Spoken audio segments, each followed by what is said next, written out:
मोटी बात क्या है, एक बड़ी तस्वीर ये भी निकल कर आ रही है कि विपक्ष, और वही नीतीश कुमार की बात हो रही है, तो नीतीश कुमार ने जब से वो विपक्षी एका का बीड़ा उठाया कि हम साथ आ जाएं तो बीजेपी को बहुमत में आने से रोक सकते हैं, फिर वो 100 तक भी आंकड़ा आया। मोटी बात थी हम सब साथ आ जाएं। पूर्वोत्तर तो कुछ और कह रहा है, सब साथ नहीं आ पा रहे हैं।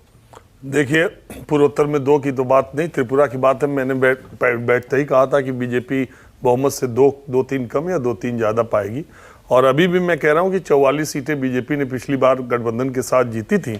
इस बार उसकी और मोथा पार्टी यानी राजा की मिला के करीब 44, 43, 44, 45 जो भी पा जाए। लेफ्ट और कांग्रेस गठबंधन करने के बावजूद भी उतनी ही सीटें पाएंगे जितनी लेफ्ट अकेले पाया था। लेफ्ट पिछली बार 43% के आसपास वोट पाया था, इस बार 24%, 19% वोटों का उसको नुकसान हो रहा है। और कांग्रेस पार्टी के 9% वोट मिले, पिछली बार 1.5% मिले थे। अब देखिए, राजा को 20% वोट मिले। तो मुझे ऐसा लगता है कि भारतीय, और एक इंपॉर्टेंट जो त्रिपुरा के इलेक्शन से बात आ रही है, वो आईपीएफटी पार्टी है जो पिछली बार 8 सीटें जीतने में कामयाब हुई। भारतीय जनता पार्टी अगर बड़ी पार्टी और छोटी पार्टी उसके साथ गठबंधन करेगी तो अगले चुनाव में वो खत्म हो जाएगी। वो इस चुनाव से पता चलता है। आईपीएफटी पूरी की पूरी खत्म हो गई और भारतीय जनता पार्टी ने सारी सीटें अपनी ही करीब, मुझे लगता है खाता खुल जाए आईपीएफटी का तो बहुत बड़ी बात है।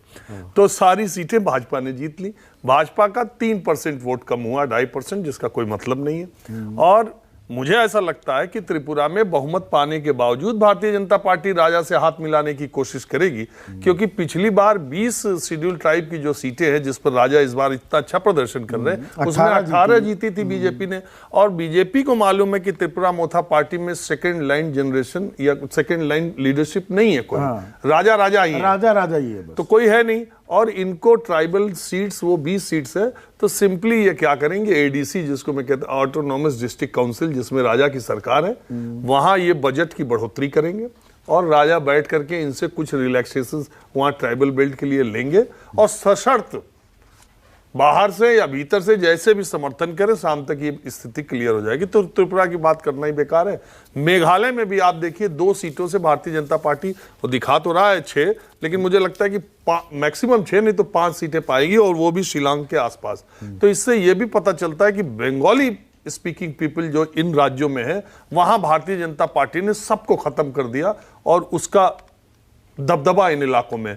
ये जो टीएमसी का आप देख रहे हैं, ये सारी के सारे वोट मुकुल संगमा और वो दूसरे वाले नेता, उनका नाम बड़ा टेढ़ा है, वो गारो और खासी जो 2 जनजातियां, उनके दोनों बड़े नेता हैं। तो उन दोनों को जो टीएमसी ने अपने पास लिया था, उन दोनों ने ये लिया, और ये शेड्यूल्ड ट्राइब के एरिया में टीएमसी जीती है। तो वहां नहीं जीती है जहां जीत रही है जहां बंगाली पीपल है। तो ये भी ममता बनर्जी के लिए अगले चुनाव में थोड़ा सोचने वाली बात है। और तीसरी बात, नीतीश कुमार जब विपक्षी एकता की बात करते हैं तो सिर्फ वो सासाराम से लेके और किशनगंज के बारे में सोचते हैं। वो बिहार की तरह से सोचते हैं कि पूरे देश में माहौल है। ये बिल्कुल सही है कि नीतीश कुमार और तेजस्वी अगर 7 चुनाव अगर लड़े, अभी साल भरे पता नहीं, तो अगर लड़े तो भारतीय जनता पार्टी को भयंकर नुकसान, एनडीए को होना तय है बिहार में। वो इनकार करते रह जाए, उसको महाराष्ट्र में नुकसान होना तय है, उसको बिहार में होना तय है, उसको झारखंड में होना तय है, और मुझे नहीं मालूम बंगाल में कितना होगा, लेकिन बंगाल में भी भारतीय जनता पार्टी को आज की तारीख बंगाल की तस्वीर क्या होगी 2024 की, मेघालय ये बता रहा है क्या शुभांकर? अलग अलग आप करो, लड़ोगे तो बीजेपी को ही फायदा है, आपको नहीं मिल रहा कुछ भी। 12 विधायक लेकर आ गए कांग्रेस के, आपका आंकड़ा भी 5 का ही है और कांग्रेस का 6। संदीप जी, ऐसा है कि देखिए, एनडीए और यूपीए में ये बहुत बड़ा एक अंतर है। एनडीए में भाजपा बहुत मजबूत है, तो एनडीए एक मजबूत जगह दिखती है। यूपीए जो है, ये मैं बार बार कहता हूं, यूपीए नाम है पोस्ट पोल अलायंस का। यहां पे जितने घटक दल हैं वो अपने अपने जगहों में, अपने अपने क्षेत्रों में बहुत मजबूत होकर उभरने की कोशिश करेंगी। जहां जहां पे उन्होंने अपने फुटप्रिंट बढ़ाए हैं, वहां पे वो फ्रेश लड़ाई लड़ेगी। और बाद में जब एक एक्चुअल सीट जब आ जाए, उसके बाद बात आएगी कि भाई कांग्रेस साथ में शामिल हो रही है या बाहर से सपोर्ट कर रही है। ये आपको हालात दिखने को मिलेगा। ये मैं आपको पूरा बिल्कुल तय आपको एक फिगर बता रहा हूं। अब जरा बात करते हैं कि यहाँ पे अगर देखी जाए, अगर बार बार हम लोग बड़े खुश भी हो रहे हैं इस पर से देख के, वाकई अच्छी बात है कि जैसे आपने कहा कि बीजेपी, लेकिन एक बात मैं तारीफ करूंगा संदीप जी, आप बार बार खुद कह रहे हैं कि ये बीजेपी की सरकार नहीं है। भाई अगर मैं सिर्फ त्रिपुरा हटा दूं, त्रिपुरा में मान सकता हूं कि 27-28 सीट जो है वो बीजेपी के अकेले की है, लेकिन अगर आप नागालैंड देख लें तो वहां 11 सीट है उधर पर। अगर आप मेघालय में अगर बात बनती है तो भाई 6 सीट है। तो इन जगहों पे बीजेपी का अपना पीठ थपथपाना कोई सेंस नहीं दिखता है। गठबंधन का तो हिस्सा है ना। बात मैं वही कह रहा हूं साहब, बात इतनी सी है कि भाई इनका जो 24 आवर और 12 महीने जो इलेक्शन मोड में रहने का जो एक जो फॉर्मूला है, वो कहीं ना कहीं मुझे लग रहा है बाकी पार्टियों को सीखना पड़ेगा कि आप शासन पर कम, थोड़ा सा इलेक्शन पर कंटिन्यूअस आप ध्यान दें, और ये इसको थोड़ा सा ज्यादा से ज्यादा इसको सीखना जरूरी है। और यहाँ पे मैं इसी बात को मैं और भी अगर मैं देख रहा हूं, जैसे कांग्रेस की बात की जा रही है, कांग्रेस और टूटेगी साहब। आज सचिन पायलट को ये नहीं संभाल पाए, सचिन पायलट कहीं ना कहीं तो जाके मिलेंगे ही। तो अगर ये जाके मिल जाते हैं तो वहां पे कांग्रेस की कमजोरी की बात करेंगे, आप दूसरी पार्टी की बात करेंगे, भाई वहां जाके भाई सचिन पायलट जुड़ गए हैं या फला नेता यहाँ पे आके जुड़ गए हैं, संगमा साहब हमारे साथ इधर पे।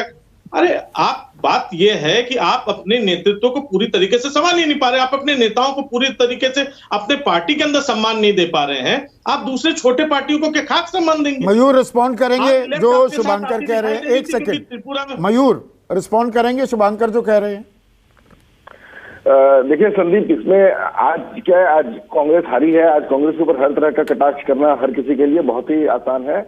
तो ये लंबा सिलसिला हो गया है ना, ये हर चुनावी नतीजे के दिन यही सवाल पूछे जा रहे हैं कांग्रेस से। नहीं, मैं संदीप मैं वही कह रहा हूँ, जिस पॉलिटिकल मैच्योरिटी के साथ राजस्थान की पूरी क्राइसिस को हैंडल की गई वो आप सबने देखा था, और राजस्थान में कोई क्राइसिस नहीं है। मैं आपको बताता हूँ, आज की स्थिति में राजस्थान में कोई क्राइसिस नहीं है। जहाँ हमारे दो बड़े नेता ने एक दूसरे के खिलाफ स्टेटमेंट भी दे दिया था, वो क्राइसिस कैसे रिजॉल्व हुआ?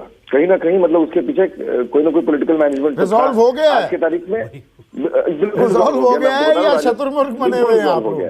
राजस्थान की क्राइसिस पूर्णतः रिजॉल्व हो गई है। राजस्थान इस बार रिवाज बदलेगा, राजस्थान में एक बार फिर कांग्रेस की सरकार 2023 में आएगी संदीप, ये मैं आपको बड़े दावे के साथ। चलिए, अभी राजस्थान का जब नंबर आएगा दिसंबर में बात करेंगे। अभी पूर्वोत्तर की बात चल रही है।